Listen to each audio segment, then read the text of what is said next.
Good evening, ladies and gentlemen. Again, I would like to call the regular meeting of council to order for Tuesday, March 26th at 5:58. It's held and transmitted electronically via council chambers located here at 39 South Shore Road, Lake Cowichan, BC. I again would like to acknowledge with gratitude our gathering this evening on the traditional unceded territory of the Sudasa people, with thanks for their sharing of their lands with us as we work, live, and play as neighbors. For those watching at home, if you do have any questions on tonight's agenda items, you may phone in after when we get to question period. And the number is 250-749-3239. Again, if you're watching online and wish to ask a question on tonight's agenda, 250-749-3239. Looking for introduction of late items. Anything, Joseph? From you? No. Council members? Any notices of motion? Sure. Items. Yes. The new business, I just want to get approved my activities that is tourism and destination trails roundtable. Approval.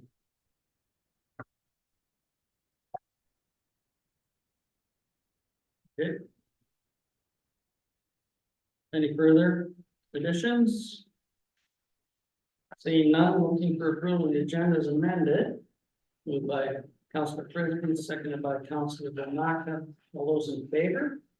Opposed, if any? That motion carries. Thank you. Public input. So your public input is for topics on today's agenda. Each person may have 3 minutes for anything that is on tonight's agenda. Again, we ask you to come forward and state your name and address and what your question might be on tonight's topics. Anyone from the public? Getting off easy tonight. No public input at the moment. Adoption of the minutes. So these are minutes from the regular meeting of council held on February 27th, 2024. Any errors or omissions on those? Moved by Councilor Frisbee, seconded by Councilor Austin.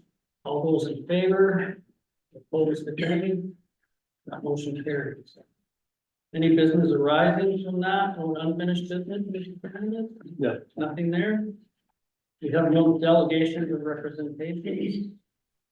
No correspondence items, either action or information. So we'll move directly down to reports. We have council and committee reports. We'll start with Councilor Austin, Committee of the Whole, please. Thank you, I was gonna say your worship, Mayorship. your mayorship. I would like to move the minutes of the committee of the whole meeting of March 12th, 2024 with the following recommendations. That the committee recommend approval of the Lake Cowichan Fire Department's incident report in the amount of $7,138.53 for February. And that the committee recommend that council invite Kenzie Knight, Tourism Cowichan, to discuss the town's participation in the Spirits Loop to allow for promotion of Lake Cowichan in its advertising and marketing. So with those two, you're moving your minutes? Yes, please. We have a seconder. Councilor Sandid. All those in favor? Opposed, if any? That motion carries. Thank you. Cowichan Recreation Commission. I'll turn to Councilor Sandid. I did attend in the absence of Councilor Frisbee as the alternate, but I will allow Councilor Sandid to report on those proceedings. Thank you. So yesterday we had our meeting and there was a verbal report on the capital projects, plating, and 2 HVAC systems. They're going to postpone the cladding project to 2025, and this fall they're going to retender it. There was a letter from the Lake Days Committee Chair Pat Weaver requesting the loan of tables, chairs, stage, and tents for Lake Days, which was approved. There was a report from, a first report from the Cowichan Lake Community Hall Advisory Committee. And these are the recommendations to the commission. That the recommended to the Cowichan Lake Recreation Commission that the following guidelines for waiving rental fees in Cowichan Lake Recreation Community Halls effective immediately be approved as amended. Events subject to a rental fee waiver must be made free of charge to all residents of the Cowichan Lake area. Events must not conflict with programs or events run by CLR. Dates for events subject to the rental fee waiver are subject to change should a revenue generating opportunity become available for CLR unless it is within a 60-day time frame. Third-party liability insurance and outside agency licenses are required for events as per the CVRD facility rental insurance requirements policy. Waived rental fees will only be applicable to not-for-profit organizations and societies. Organizations of events subject to a rental fee waiver will be responsible for all extra setup fees, and requests must be approved by the Cowichan Lake Recreation. And that is my report. Thank you very much. You're moving that. Seconder, Councilor Bomaka. All those in favor? Opposed, if any?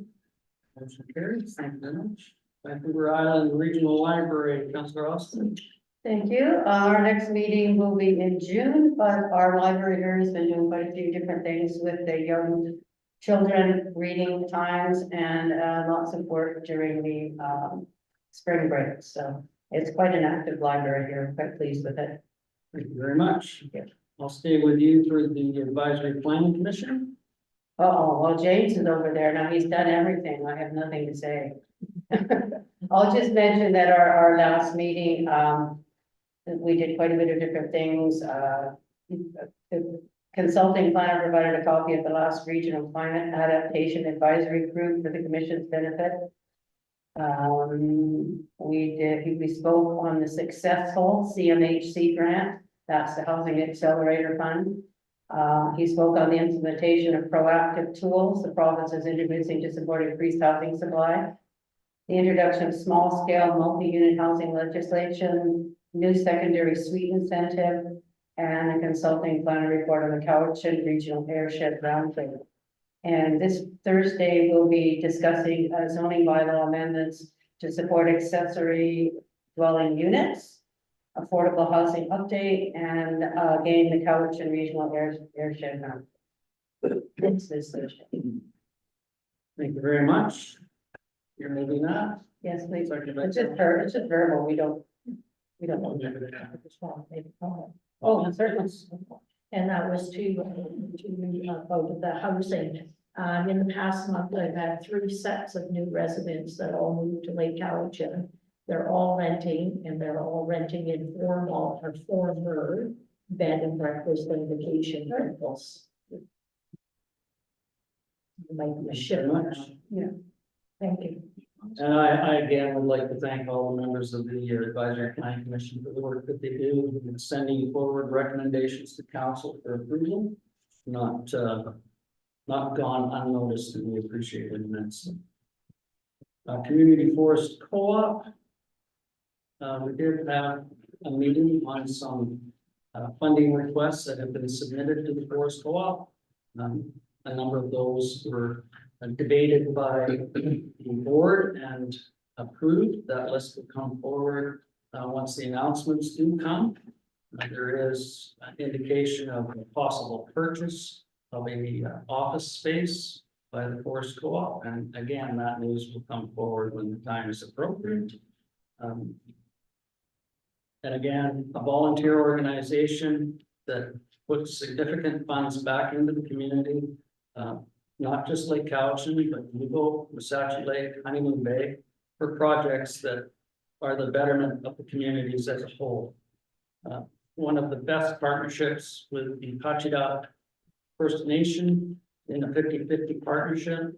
It was implemented as a transition from the original Lake Cowichan Forest Cooperative License into a partnership and has transformed both communities into operational excellent providers of social and economic developments within both communities. So with that, we'll move on to the Cowichan Valley Regional District. A couple of interesting meetings occurred during the budget discussions. You may have seen some of the news items within Czech News, etc., on the protests that transpired, a significant financial increase in taxation in the Cowichan Valley Regional District. Again, you will note that percentages are very deceiving within a regional district when there are 178 functions, for instance, that have to do individual budgets. So the percentage is based on all of those functions. When you say 19.3%, everyone loses hair from the top of their head if they have any left, or gasp in disbelief. Within the Cowichan Valley Regional District, all entities participate in differing amounts. Some are mandated, transit, emergency management, 911, and solid waste management is mandated for all to participate. But there are other options that people can participate in, whether it be regional tourism, CATSA Historical Society is a local one that we participate in. Emergency planning is a regional entity now. So with the increases of the budget within CVRD, the average house in town of Lake Cowichan, which is assessed at $595,675, the tax increase for this upcoming year will be $76.04. Significant amount of that is the shift from recreational facilities that were used to reside within a sub-regional entity, with the Cowichan Lake Recreation Facility being funded by areas FI in the town. That facility now resides within the 9 identified regionally significant recreation facilities. It has gone up to $154.59, with a reduction in our municipal one of $85.52. So a shift of 70 some odd dollars increase in regional reclamation. There's also small increases in the regional parkland acquisition. If you watch some of those videos, you'll note that there was quite a discussion on how to come forward with the funding amount of that. The 11th hour was brought forward to fund it at the full amount of $2.5 million from $750,000. So that was a significant increase in the percentages within that first realm.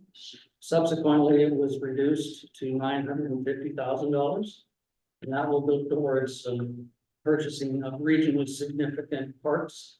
And there is an update coming forward as the plan is from 2008, so there is significant need for updating, including environmental protection, water course protection, and other entities that were not identified in that original referendum. So with that, I do have another meeting tomorrow, so watch online if you wish. I believe there will be a further protest. With that, any questions? Councilor Frisbee. Yeah, I'm aware that I don't know if you're present for the discussion on the short-term rental of the CVRD. I know that That's resides within electoral area services, and that came forward as a recommendation that they participate in the provincial mandate or provincial regulations within that. That's only been implemented from there. As a region, it will be up to the municipalities within that organization to choose whether. Anything further? With that report. Moving on. Community outreach to. Councilor. Thank you. I'll explain the community outreach team. It's actually organized through community services, and I'll just tell you who's normally in attendance. Cameron Brown, he's the community liaison. Jocelyn Lundberg is the director. Megan Henderson came the other day from Island Health, as did Carolyn Yablonsky. Danny Lambert's the CBRD Coach and Lake Recreation. Myself, Robin Long is our new community paramedic. She's very busy, and Sarah Sadler was a new lady from Cowichan Housing. And I'm not going to read 3 pages of stuff, but I will highlight Robin, our community paramedic. She's currently following 27 clients in the area, mostly congestive heart failure, diabetes, COPD, and palliative care. She works closely with the Duncan West team, and she's interested in community outreach and public education. She's been coming to a lot of different things. I volunteer at Island Health, and she comes there and sees what we're doing with the babies and things. And she's going to do another class of CPR and AED for us. Sarah Sadler is new. She's with Cowichan Housing. She gave me a poster, sent posters up to everyone. It's called Assessing Services in the Cowichan Region, and it's for those people that need all the different services. So it'll all be generalized so that everyone, like if your name comes up in one town, the same information will be all throughout the island of what you need, who you are, and why. It's an anonymous survey. There's an anonymous survey online. It goes till about another week, I think, in April. And she was very interested. She used to be with BC Housing. She's now with Cowichan Housing, and they're developing a central database for community case management of marginalized and people that need assistance. And there's lots of other stuff. It's a great meeting. It just lets me know what's going on in the community. All the different people that are helping people. Thank you. Very much. Any questions or comments? Councillor Alston, you have the floor. Moving forward, other reports, our college. Our next meeting is Thursday, April 11th. I will be in attendance, and maybe there will be alternate for Austin, so we'll send our regrets. Yes. Thank you. Cowichan Watershed Board, staying with you, Councillor Stanley. First off, I'd just like to say that on Friday, March 22nd, World Water Day, we were honored to welcome to our community Premier Eby, Minister Cullen, Cowichan Tribe's newly elected Chief Cindy Daniels, CBRD Chair Aaron Stone, Green Party leaders on the first to know, Doug Rowley, MLA for Cowichan, in an announcement of the 14 million in funding from the province of BC for the Cowichan Lake Weir Replacement Project. We united to celebrate this monumental collaborative effort towards salmon sustainability, watershed resilience, and Indigenous sovereignty.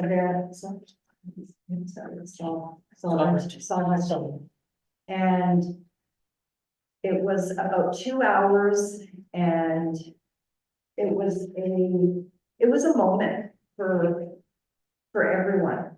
And Mayor McGowan was in attendance, so would you like to say a few things? It was nice to see not only the present members of the Cowichan Watershed Board, but those that have done all the work previously in getting to that announcement also on hand to celebrate the announcement of the missing funds that were required to replace the water.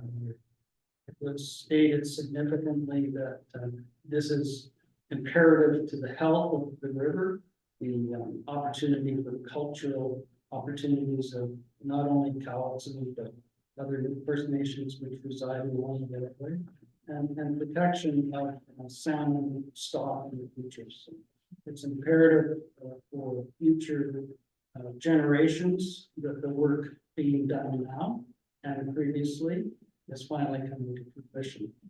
Cowichan River is only one of 44 heritage rivers designated throughout Canada, and it's finally accommodating to see some funds flowing to the heritage of that river. With that. And they said that it will be a good 2 years before it's shovel ready. So there's still some final steps that need to be put in place, the licensee holder, whatnot. So that's the final steps to this, and then the project can start. So It's very exciting. Our watershed meeting was canceled yesterday. Our next meeting is April 29th, and the Fishkill next workshop is April 17th. Very much. Questions, comments? Through the council assembly? I think one thing that Minister Cullen said on the question being forward on the water licensing was that this is a new avenue for the province to look at. How accommodating that licensing liability and governance is not something that they're usually involved in. So that is why they're making sure that not only the province, but the Cowichan tribe is not put into any possible infractions within the licensing process. So it will be a little bit longer to accommodate those questions and governance, liability, and licensing. Looking forward to staff reports from the Chief Administration Officer on short-term rentals.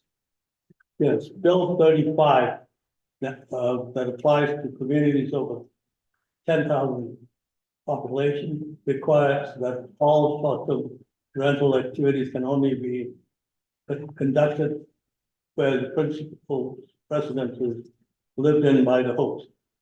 And communities that have populations less than 10,000 can also ask to be opted into this program. And this was raised at the last APC meeting. And at the APC meeting, there was a recommendation that the town consider opting in. And for that reason, there was a recommendation here that the town consider seriously the opting in. Thank you very much. Anything else? In discussions with the CAO, myself, and consulting planner, I had asked that this come forward for consideration tonight on the premise that we are looking at accommodations within the West Cowichan area as we transition to a recreation destination, given the number of possible beds within hotel, motel / bed and breakfast. We are highly underutilizing the possibility for accommodations within the area. Earlier this week, one of the islands in Bowen Island did opt in for the short-term rental requirements under Bill 35. So they're looking at the same problems within that entity of lack of accommodation, especially for workers within that area who may be transitional back and forth between the mainland or the Vancouver Island. It's important that we allow the possibility within the legislation that those who wish to utilize this as a short-term rental option have that opportunity without contravening what is currently allowed within our bylaws and zoning regulations.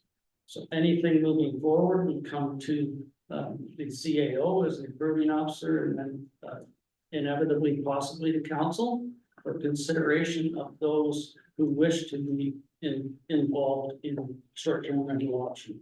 There's a number of short-term rental options currently on whatever format you wish to Google. You can type in Airbnb and a list of possibilities will come forward for your examination and for you to accommodate. So with the possibility of those who reside with the residents to afford that option of short-term rentals, I think this is important to allow them to do it within the regulations. The province will have the regulation portion and will report back to the town who can decide to go down this route. I personally hope that this is something we can look at in joining and look forward to the discussion. Mr. Fernandez. Yeah, the deadline is March 31st.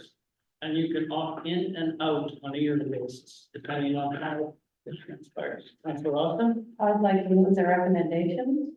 Okay, and the recommendation is that the council apply to the province to have the short-term rental requirements under Bill 35 made applicable to the town of Lake Cowichan, and that any non-conforming use of short-term rentals not be permitted. Seconder? Counselor Sandu. Any discussion? Counselor Frisbee? Yeah, just through to CAO, so if we do go this route, the local government, the provincial government will require the town to say whether we have a short-term rental business license. At the moment, can short-term rental properties get business license in the town of Lake Calhoun? No. We So- don't have that position. Okay, so if I may, so at the moment, would we give direction to the provincial government if we went this way, that we don't require business licenses?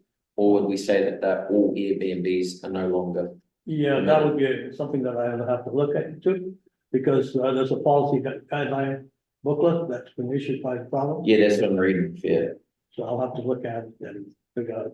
If I can just read off it, say short-term rental hosts will be required to display the local business license number on each listing, where a local government requires a short-term rental business license. And my concern is that we don't actually have short-term business licenses at the moment, so if we were to opt into this, all Airbnbs would not be able to operate, even if they are conforming to the legislation in Lake Calhoun, unless we specify that we don't require a business license. And I think the intent, if I may speak for my personal intent, was to offer the opportunity for those who are participating in this format to apply for the business license. And I think that was the avenue that both the CAA and the planner were looking to move forward on. So that would be amending the zoning to allow that within a business license operation. Mr. Fernandez. Yeah, if I may have misunderstood, Council. Firstly, question. We do charge for business license to bed and breakfast business. We do that. But not for short-term rentals. So should this be approved, then the piggybacking of the Airbnb format, which is just the booking format, to be clear, whether it's VRBO, vacation rental by owner, or Airbnb, that's just the booking format. What you provide is the short-term rental accommodation. So Airbnbs, that are short-term rentals, and the B&Bs offer the same opportunity for accommodations. One is currently under the business license, one is currently non-conforming. So if we can amalgamate those two into a business license operation, then that would accommodate the policy guidelines within the. Yes, both. Currently, there's only one Airbnb in Lake Calhoun that's licensed, I believe, on Point Ideal Drive. B&B. And they all. Sorry, B&B. There's only one. That's Fine licensed. idea? Yeah, No, they're more than. there's more than one. No. Because my concern is if we don't have licenses in place or bylaws changed by May 1st, then technically no one's going to be able to have Airbnbs. So we're wiping out Airbnbs this summer in Lake Calhoun. Or should there be amendments saying in the first year, while we get our licenses and bylaws in place, that Lake Calhoun doesn't require a short-term rental business license for this legislation. Through the CAO. Well, if I could make a point. I think it's critical that we engage in this. This is a deadline, otherwise we have to wait a whole nother year, I believe, to engage in this. And currently, there are many people operating not legally with whole house rentals, for example. I think that's the bigger concern, because this legislation and us opting in would clear the deck of that, because they wouldn't be able to lift anymore. Then we would decide as a community in fairly short order, this doesn't have to take a long time. We would update our short-term rental policies in the zoning bylaw, as the mayor said, and decide where we would allow those single room rentals, for example, in an owner-occupied home. And so then we open it up legally, they'd be getting business licenses. But yes, you're right, Councilor, that currently some people who are renting out are not doing it legally. And they couldn't even pull a business license because we don't allow it, except if it's a formal bed and breakfast. But by opting in, we can now control the illegal activity and decide where it happens legally. And so now we have the field has been leveled for everybody who wants to play along with the rules. And that's the benefit. Yes, yeah, and to update the bylaws in advance of this, well, we can't pick it up that quickly. But you're right, Council, that there are some people there who wouldn't be able to rent like their whole house out like they are now, which of course is seriously impacting the overall housing rental market and the sales market. So yes, my view is, my recommendation is that we opt in, and as the mayor suggested, we work, I would say, quickly to update the bylaw and identify exactly where this could happen, isn't there? Well, we have till May 1st to make it effective, so we opt in now.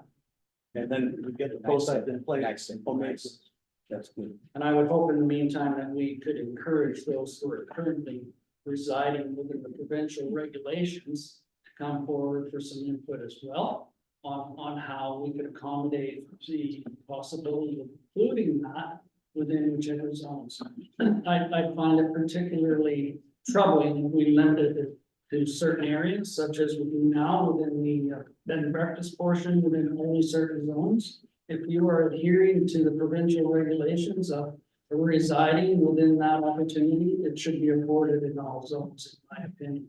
With a proper business license, et cetera, et cetera. All residential homes. Yes, residential zones. Councilor Prizzer. Yeah, for clarity, I'm for opting into this. It's just my concern is that for the Airbnbs that do fall under the regulation, that do have a 1-bedroom suite or a detached house where the owner, a long-term tenant, is in, currently they wouldn't be able to list until we get our ducks in a row. And I just don't know if 2 months is enough time with the way people plan summer. Obviously, we rely pretty heavily on it with only 2 or 3 motels in town. So as it asks in this booklet, at the moment, it's saying, do local governments require the short-term rental business license? At the moment, we can't offer it. So I just don't want to miss out on accommodation that we could have for visitors this summer in conforming households.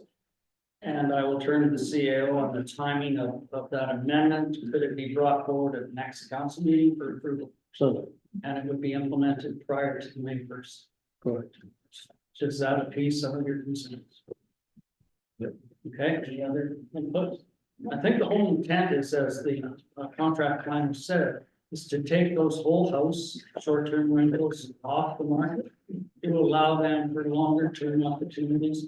We are in a rental housing crisis, as we have heard from the update of the official community plan. And however we can return those into long-term rental for ownership opportunities, I think is important. We certainly don't begrudge people from making profits within a business operation, as long as it fits. So there is a recommendation that is duly and seconded. Any further input? Well, the question, all in favor? Opposed, if any? That motion carries. If we could carry on with that, Mr. I Fernandez. will, yes, indeed. Very much. Moving next to the consulting planner, this is an application for development permit for the slopes legally described as Lot A, Section 6, Renfrew District, Plan EPP 103677, except part on plans EPP 104021 and EPP 109124. And the PID is 031-159-851. With that introduction, James, I will turn to you. Yeah, that was scintillating. Also known as the slopes, and the area in question is Phase 5 subdivision. Very briefly, this is a development permit application under the wildfire hazards guidelines. And earlier this evening, I showed you the map, and the whole town is basically all subdivisions have to come forward under this provision. And so what they have done is they hired a consulting firm, Strathcona Forestry Consulting, which identified the hazards and how they could be mitigated. And so in line with our guidelines, the report had some very specific recommendations, which are outlined here, and they're vegetation management, smart fire zones around each house, and it's very specific on landscaping and materials and construction, windows, doors, gutters, etc. And site design are also some elements to consider. We have, as you may already know, we have a set of section 219, it's a covenant that we place on the subdivision. So every property has basically what the consultant recommended. We have already put inside of it's basically a template. It's a section 219 covenant, which addresses everything listed in this report. I've summarized it for you, which came out of this Strathcona Forestry Consulting work. And so the approval conditions are, number one, the development must comply with all the town bylaws, zoning and subdivision. And in fact, it's consistent with the recommendations of this report. And I've just identified the most important ones with respect to operational construction. And then number three is that land title, the section 219 of the Land Title Act, wherein the town places a covenant on the property. So that makes sure that all of this is implemented. This is pretty much standard practice now. I think pretty much it's been working quite well. And so that's placed on the land. This is not a building permit. But essentially that's it. It's fairly simple and straightforward. Nothing was revealed that suggested a change in design or any other changes. What's being proposed is consistent with our guidelines, and that section 219 covenant will ensure it all happens according to these guidelines and protect the homes. Any input from council? There is a recommendation there. I'm not gonna read it all, but moved by Councillor Sandu, seconded by Councillor Frisbee. All those in favor? Opposed, if any? Motion carries. Thank you very much. Now moving on to bylaws. Town of Lake Cowichan official community plan bylaw 1097-2024 to be read a third time. Mr. Fernandez? Yes, this bylaw was the subject of a public hearing earlier tonight, and it is here for third reading.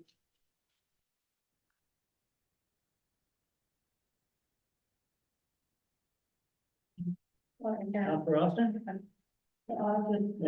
Move it, please. Third reading, Representative, second by Councillor Sandu. Further discussion. All question, all in favor? Opposed, if any? Motion carries. And again, the town of Lake Cowichan official community plan bylaw 1097-2024 to be reconsidered and adopted. We have a moved by Councillor Wamaka, seconded by Councillor Frisbee. Further discussion. All question, all in favor? Opposed, if any? Motion carries. Thank you. Town of Lake Cowichan zoning amendment bylaw number 1099-2024. To be read the third time, Mr. Fernandez. Yes, this again was the subject of the public hearing earlier tonight, and it is here to be read a third time. Moved by Councillor Sandu, seconded by Councillor Frisbee. Discussion on that. Call the question, all in favor? Opposed, if any? Are you opposed? Yes. Okay, could you note that Councillor Austin is opposed? And moving on to Town of Lake Cowichan zoning amendment bylaw 1099-2024 to be reconsidered and adopted. Moved by Councillor Sandu, second by Councillor Frisbee. Further discussion on that one. Call the question, all in favor? Opposed, if any? Please note Councillor Austin opposed to the adoption. Thank you very much. Town of Lake Cowichan Council remuneration amendment bylaw 1100-2024 to be read a first, second, and third time. Let's move on that. Moved by Councillor Wamaka, seconded by Councillor Sandu, with a question to Councillor Sandu. Thank you, through the CAO. So will this be amending the current 2024 pay schedule? Correct. Has it been looked at that there won't be any 6-week gaps? Yes, And there won't be? they won't. And you'll send us out a new schedule. Thank you. Counselor Frisbee? I'm sorry. Okay, so that's been moved and seconded. Any further discussion? Call the question, all those in favor? Opposed, if any? Motion carries. Settle down, you two. Make me come over there. Moving on to the town lake Cowichan zoning. 1101-2024, maybe read it first and second time. Mr. Fernandez.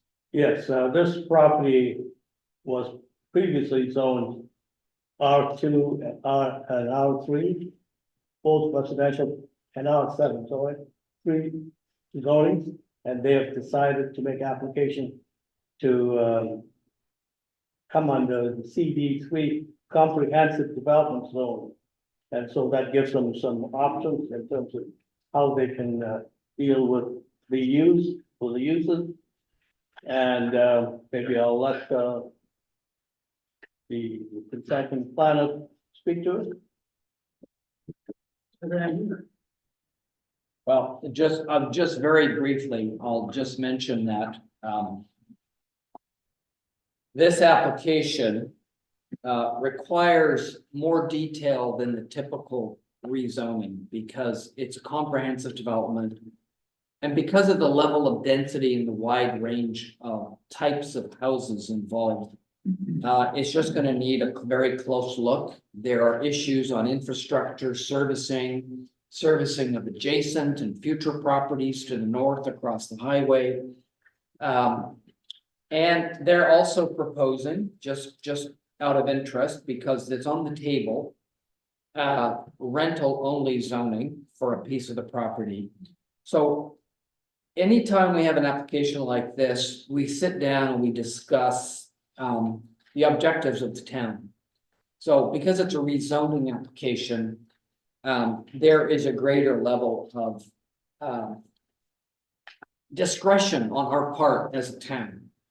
And so rather than just slapping a new zone on the property like R4 or R5, this will allow us to be more creative and also much more specific in terms of what is achieved for the town. So it will be some time. This isn't going to be back to you within just the next few weeks. It's going to take some level of effort. We have to send a referral to the Ministry of Transportation and Infrastructure because they're requesting an access point on the highway. So just by way of very quick background.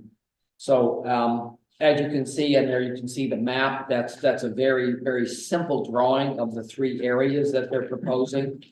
I'm expecting that there certainly will be more detail when this comes back as a complete bylaw ready for third reading and the public hearing.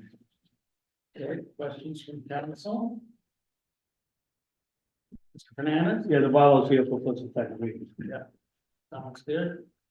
Someone want to move that? I'll move that by Councillor Austin, second by Councillor Sandra. Now,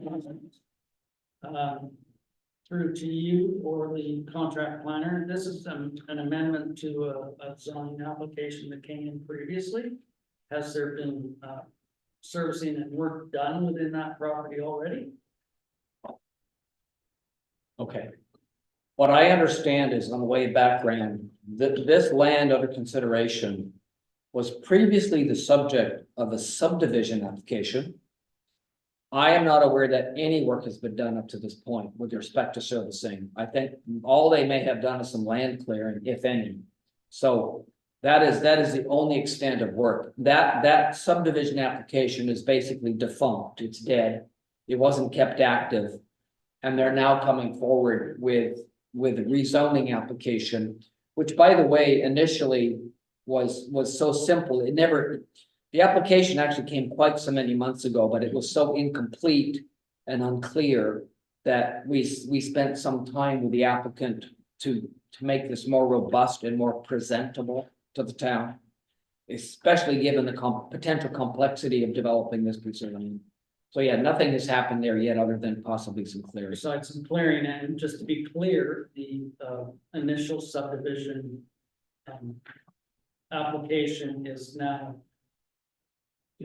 done with the implementation of this application, correct? And then that died a while back. So the timeline was expired, is that correct? Thank you very much. Okay, that's been moved and seconded. Any further discussion on that? Call the question, all those in favor? Opposed, if any, that motion carries. Under new business, we have approval for Councilor Frisbee to attend. What was it again, sir? Land Holdings, holding tourism and destination trail roundtables monthly for the next 4 months. I did attend the first one, as a business person, but it was quite clear that they wanted me to talk on behalf of the town, so I'd like to get approval to officially attend that as its own representative. We have approval for Councilor Frisbee to attend those on behalf of the town of Lake Couch. Moved by Councilor Bomaka, seconded by Councilor Sandilli. Anything further on that? No question, all those in favor? Opposed, if any, that motion carries. And it is time for the mayor's quarterly report, so if you bear with me, I know I've talked a long time, but I'm going to talk a little bit. So this is for March 2024. And after a lengthy hiatus, Lake Day celebrations will be returning in June 2024. Many thanks to a dedicated volunteer group who have stepped forward to plan the celebrations. We wish to acknowledge the efforts of this committee in restarting this important community event. Budget discussions have started for the town of Lake Cowichan with a mandate to approve the budget by the end of April. The next budget session will occur on April 3rd at 5 p.m. in council chambers and will focus on capital considerations for 2024. With the economic climate as volatile as it is, we are aware of the pressures most are facing with increasing costs, interest rates, and the need to balance needs and wants of the community while still looking to improve the livability. The recent funding and announcements for the sewer treatment project and the replacement of the weir to allow more storage of water for dry summer months have shown that finally the Cowichan River, under its heritage designation, is receiving the appropriate funding necessary for protection of the environmental, cultural, and habitat that reside there. Many thanks to Councilor Sandu for her participation and dedication to the Cowichan Watershed Board and to senior levels of government and financial support. We continue to look for opportunities to provide attainable, affordable housing with the tools we have at our disposal. And we will continue to lobby the provincial government under the new housing ministry to ensure that success. Some exciting new ideas will be coming forward in the coming months, so stay tuned. And finally, to the many volunteers and service clubs that are working hard to make our community better, we wish to extend a sincere thank you. Without a dedicated volunteer base, many events and programs currently provided would not occur. And there is the mayor's report. I will send that off to you. Publication. And with that, any notices of motion? I saw none at the beginning. Is there any now? So now we'll go to question period. And questions are limited to the items on this agenda. For in-person questions, you have a 3-minute maximum, and it has to pertain to the items on the agenda this evening. I did give the phone number earlier for those who may be watching online, 250-749-3239. And again, if you are in person and you wish to ask a question, we just ask that you provide your name and address so we can record that. Ma'am, please step forward to the L.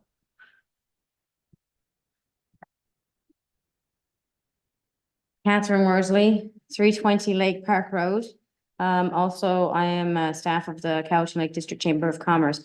My question is actually in regards to the motion that was just passed in regards to the housing and the the label on it. Short-term rentals. Bill 35? There we go, Bill 35. My concern is actually for those individuals that are already doing rentals here in our area, which they have, I do believe Councillor Frisbee did lead mention to, in regards to their websiting and stuff that they have put in place. And they already have their bookings and stuff already planned and managed. With this new start and new change of going and accepting and being part of the provincial level of a municipality under 10,000 people here, I'm concerned as to how it's going to affect those that are already preparing for this summer coming, and what they're going to lose because of what they cannot have in place according to the provincial document of what is required in order for them to have the short-term rentals, which we do not have any licenses available for short-term rentals in the area. And of course, I'm hoping that it does open up in residential areas as well. So would they be grandfathered until the accommodations have been made under the bylaw to protect their interest, especially with our tourists that are coming here? And they are an economic boost for our economy because they do provide funds to the individuals that have those rentals, but they also provide funds to all of our businesses here in the area when they come to stay. Thank you very much. We Thank you. certainly understand the need for accommodations as we transition to a recreational destination, as I noted earlier. The focus of providing input on going in with Bill 35 was to take away that full house rental where the residents do not live within that accommodation to provide that short-term rental. It's not to negate the rental opportunity.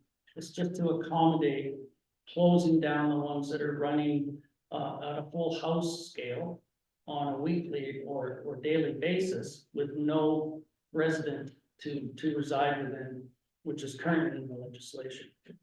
I'm sure that it will take some time for the zoning or for the amendment to the business license to come into effect. And hopefully that will not mitigate any of the accommodations that are going. I hope that answers. If you have any further clarification, please go through the CAO who has more answers within that regulation policy. Councilor Frisbee. So just furthermore, like with discussion tonight, the Airbnbs that would be conforming to the legislation will be able to still advertise until May 1st. And my hope is that we have our bylaws and business licenses in place by May 1st, so it's uninterrupted. That would be ideal for me, and that's obviously I'm only saying that about the accommodation that does fall under the legislation. But as far as those full house ones, yeah, it's all done for. Okay, thank you very much. Any further questions? Please. Tim Hilliard, 8904 Palmer Way. I'm sorry, I wasn't clear on whether bylaw amendment 1099 was adopted. It was approved. Okay, I'm sorry. Thank you. You may consider all of that. I'm pretty sure. You can watch the video for clarification on the council meeting channel. I will send you the link out. But yes, it was approved. There was some a member of council who did not approve that, and that is certainly her prerogative or his prerogative. But once it's endorsed by the majority of council, then we all own it. Okay. So it did pass. Yeah. Any further questions or comments? Thank you very much for attending tonight. No, I'm not listening. No. He's good, the child here. Yeah. Thank you to everyone who has attended. Thank you to staff and your presentation tonight. We appreciate that. So with that, motion to go into camera, Mr. Fernandez, and the need for that motion. Section 92 of the community charter requires that before a meeting or a part of a meeting is to be closed to the public, council must state by resolution why the meeting is to be closed. And the basis on which the meeting is to be closed falls under the following section of the community charter. Section 91F, law enforcement, and section 91K, negotiations and related discussions respecting the proposed provision of municipal service. Motion to go in camera, moved by Councilor Sanders, seconded by Councilor Bomaka. All those in favor? Opposed, if any? Motion carries, thank you for the